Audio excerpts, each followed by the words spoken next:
Hello, Cleveland. Welcome to Too Much Effing Perspective. I'm Alan Keller. And I'm Alex Hoffman. Today's hit single is entitled Going Viral, about the time Eli Scarpati's band, Moonkissed, got caught on tour when the COVID pandemic broke out. It's a moment in history I think we all remember exactly where we were and what we were doing. Do you, Alan? My vivid memory is that I was writing a script at my WeWork office, and I started hearing about this virus that was spreading. And I think not that many people had heard about it yet, but I don't know if you know, WeWork often has like food out for all the people that are members there. And they also have coffee mugs out because you have free coffee. So all this stuff was like exposed. And this virus is out, and I'm early when it comes to freaking out and panicking. To say nothing of being a germaphobe. That's right. And so I was like, you guys know that there's this virus spreading all over the place? I was like, what? And so the next day, nothing had changed. This was probably, I think, March 10th around 2020. And then I wrote a letter to the management. I said, listen, guys, you got to get the food covered up. You can't share food anymore, and you can't leave coffee mugs exposed to people spitting and breathing on them. And they listened to me about one or the other of the things, but by that Friday, they were closed for good for like a year or 2 years. I don't know. I remember that vividly, that I was kind of the canary in the coal mine around here. I was also the first guy to wear a mask at Trader Joe's, which got me a lot of awkward looks. They must have thought you were a surgeon on a coffee break or something walking through there. That's right. And I guess for me and my family, we were at the Oregon coast. We were at a friend's beach house. I think it might have been spring break for our kids or whatever. And, you know, we were out there in the ocean air, felt totally safe.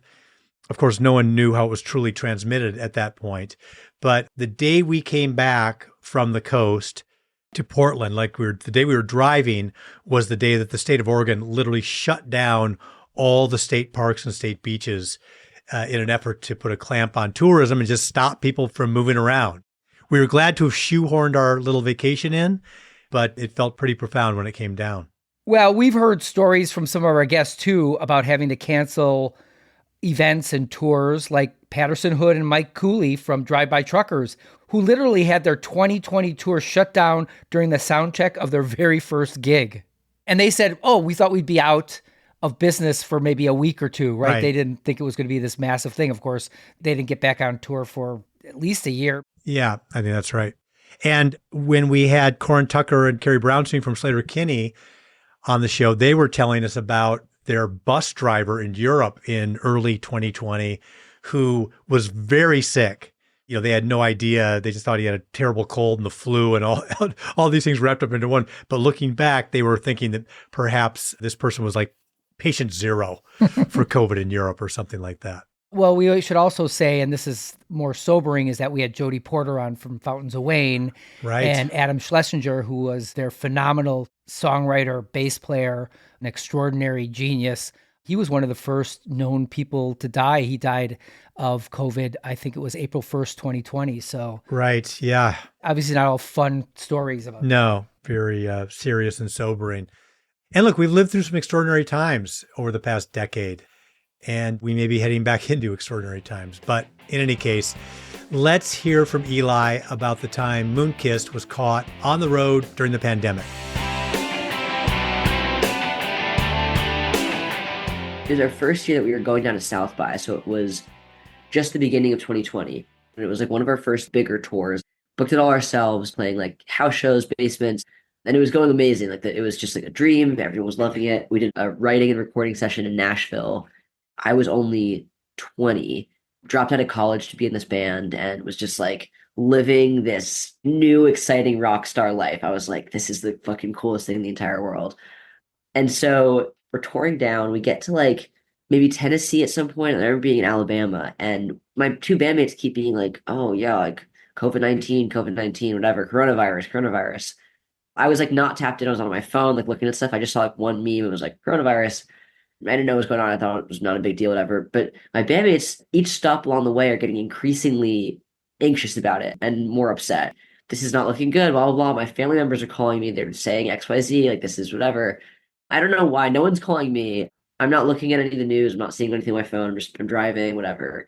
So we get down to Austin, Texas, like a day before South by, and we hear that South by is canceled and that the world is going on lockdown because of coronavirus, and that this is like a really big deal and everything. It was like the biggest opportunity we'd gotten as a band so far was that we were like going to play South by, and we were staying at like the place we're staying at in Austin, and I went on a walk and I came back. My two bandmates were there and we're like, we think that we have to go home. They're gonna lock down New York and we don't know how. Like, we have to get out of here. We have to go. And I was like, oh my God, like this just sucks. And I was like, okay. I was like, let's just go. Probably like 3 p.m. We hit the road. We're all really stressed. It was not funny at all in the moment. It was crazy. We were terrified. They were flipping out. I was mad. It was tense. And I go to pull the car around. The first thing that happens is I pull my mom's car out of the parking lot, immediately sideswipe the entire car on a pole, just like in a frantic mess. I stop. I was just like, this just can't be dealt with right now. Keep going. We'll go up, get my two bandmates. We start driving. We're hitting the road. We're booking Airbnb a couple hours away, whatever. We're going to drive probably like 8 hours or something. So we start driving. One of the players in the back sleeping. The singer and I start listening to the Ratatouille soundtrack. We're on a vibe together. We're like really, really partying now, listening to all these different things, having deep talks. It's like middle of the night. I don't forget who says it, whatever, but something occurs. I think that she says to me, I'm driving. She's like, do you want to just like keep going, blow off the Airbnb and just like keep driving until we're tired? And I was like, yeah. I was like, I've got tons of energy right now. Like, I just caught my second win. Like, let's go. We're having an amazing time hanging out. By the time I stopped, I think I had driven 19 hours straight from Austin towards New York. So we wake up the synth player in the back. It's like 6 in the morning or something. And I was like, hey, we didn't stop. We just kept driving through the night.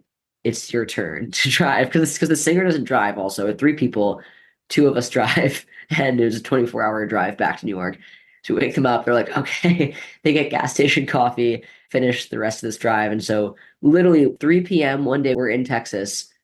COVID-19 hits. We drive 24 hours straight. And the next day in New York City. I don't even think we said bye to each other. We just like drove away afterwards. I was like, I can't see you guys for some time. But looking back now, it was fucking hysterical. It was like the craziest thing in the entire world. Thanks for joining us on this catchy TMEP show hit single. If you enjoyed it, please follow, rate, and review us on Apple Podcasts, Spotify, YouTube, or wherever you listen to podcasts.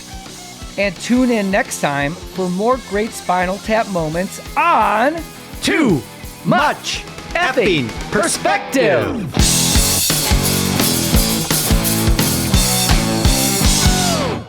Too Much Effing Perspective is a Milwaukee Talkies original. Evergreen Podcast Network.